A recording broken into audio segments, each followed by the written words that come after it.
coming up, everyone teaches brake bias with the same surface level advice. Move it forward if the car feels unstable. Move it rearward if the car will not rotate. And that sounds useful, because sometimes it works. You move the bias back, the nose points in, the car feels sharper, and for a moment it feels like you have found the fix. But that is exactly where brake bias catches drivers out, because the problem is not what the number does when you first hit the brake.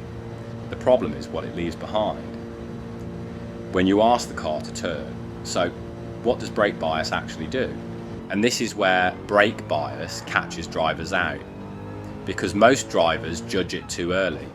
They judge it when the car first slows down, when the pedal is heavy, when the car feels straight, when the rear feels calm. But that is not the real test. The real test comes a few meters later, when the brake is coming off, the steering is going in, and the tyres have to answer for what the bias left behind.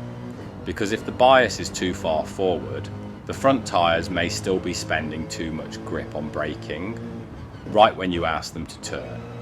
And if the bias is too far rearward, the rear tyres may be helping slow the car while they are already getting lighter. So the car does not just feel different, it arrives at turn-in with a different problem loaded into it. That is why brake bias can feel like a fix on entry, then punish you halfway through the corner. The question is not, did the car feel better when I hit the brake? The question is, which tyres did I push too close to the limit before I even turned? And this is why rear brake bias is so tempting. It gives you the feeling you were looking for. More rotation, more response, more bite on entry.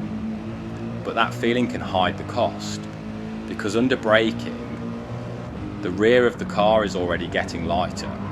So when you move the bias rearward, you are not just making the car turn more, you are asking the rear tyres to help slow the car while they have less load to work with. That is why the car can feel sharper.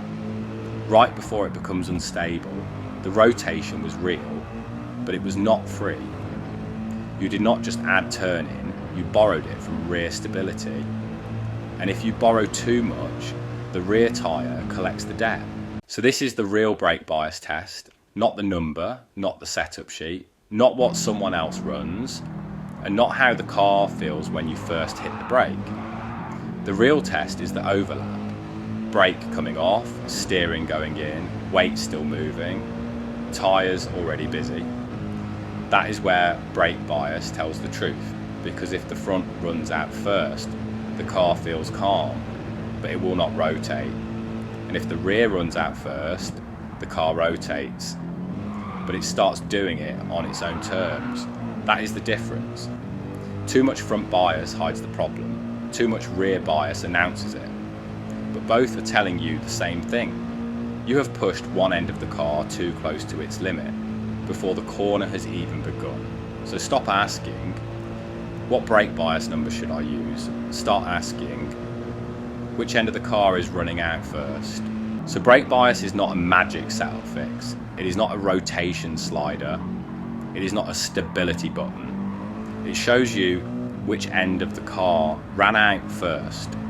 Too much front, and the car feels safe while it refuses to rotate. Too much rear, and the rear starts righting the corner for you. That is brake bias, a warning light for tyre demand. And if you want the real explanation, not the simplified version everyone repeats, join the MT Drivers Club.